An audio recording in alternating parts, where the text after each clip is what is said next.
Tonight we report on the death of a Moses Lake man after a crash and how juvenile crime is decreasing. What's happening in sports, Bob? The Warden Cougars are gearing up for the start of the football season Friday, and the Mariners drop a lopsided game to the Athletics. Here's a glance at our Weather Center forecast. Hello everyone, I'm Chastelyn Rodriguez. A cold front pushing through, bringing rain towards the Cascades, but will it head towards our area? I will have all the details for you in just a bit. I'm Alan Troop, and we have all this and much more on iFIBER ONE News.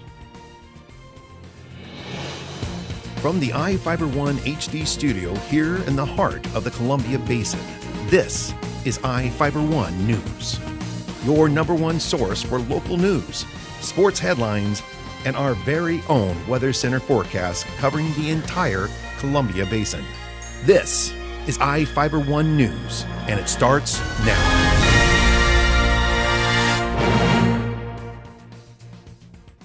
Trenton Wilson died Sunday from injuries sustained in a rollover crash last week.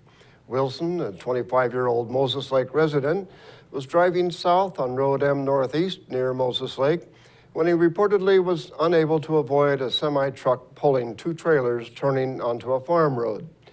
According to the Grant County Sheriff's Office, Wilson lost control of his pickup and was ejected when the truck rolled and struck a power pole. Wilson suffered head and back injuries and was flown to a hospital in Wenatchee. Sheriff Tom Jones stated, "Our thoughts and prayers are with the friends and family of Trenton Wilson during this difficult time." This weekend, Quincy celebrates with Farmer Consumer Awareness Day. Reporter Jeff Chu has the story. Quincy Farmer Consumer Day is a celebration of local agriculture. This year's 33rd annual event on September 12th through 14th showcases all that is farming in the Quincy Valley. It is staged at several venues around Quincy. The event is intended to close the connect so many consumers have over where food comes from. At the event, farmers show their fruits, vegetables, and meat products, which often end up displayed at grocery stores around the U.S. Quincy Farmer Consumer Awareness Day includes fun runs, food cook-offs, entertainment, and fireworks. It also features a parade and tours of farms and food processing plants. A balloon and wine festival takes place on Saturday of the Awareness Day weekend. See the website for a schedule of events at quincyfarmerconsumer.com. I'm Jeff Chu for iFIBER ONE News. The amount of juvenile crime in Grant County is decreasing. Grant County Prosecutor Angus Lee stated the amount of requests from police to file charges dropped about 40% since 2008. Police asked the prosecutor's office 1,123 times to file juvenile charges in 2008. The number of requests dropped to 664 by the end of last year. According to the prosecutor's office, the biggest drop occurred between 2012 and 2013 with a 21% decrease.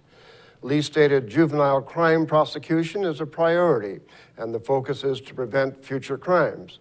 He said it has paid off and the county is seeing fewer crimes committed by juveniles. Lee stated the decrease in juvenile crime gives the prosecutor's office time to dedicate a deputy prosecutor in juvenile court for gang prosecution. A Quincy police officer was injured Friday after reportedly trying to make a U-turn in front of a semi-truck on State Route 28. Officer Albert Gonzalez, a 25-year-old man, was driving a 2009 Dodge Charger patrol car west on SR 28 in Quincy when he allegedly attempted to make a U-turn at 10th Avenue Southwest. According to the Washington State Patrol, he reportedly turned in front of a 2006 Freightliner and the semi-truck hit the driver's side of Gonzalez's car. Gonzalez was taken to Quincy Valley Medical Center, complaining of neck and shoulder pain.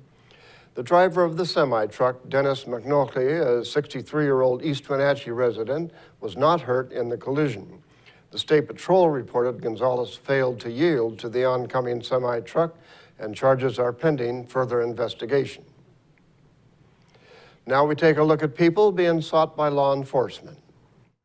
This is Sheriff Tom Jones with the Grant County Sheriff's Office. Each of the people you see here have a warrant for their arrest. If you see any of these people, we ask you do not attempt to detain or apprehend them, but call us at 509-762-1160 or send us an email at crimetips@co.grant.wa.us. If the person is presenting a danger, call 911. With your help, we can bring these people to justice and make our community safer. We'll be back right after this.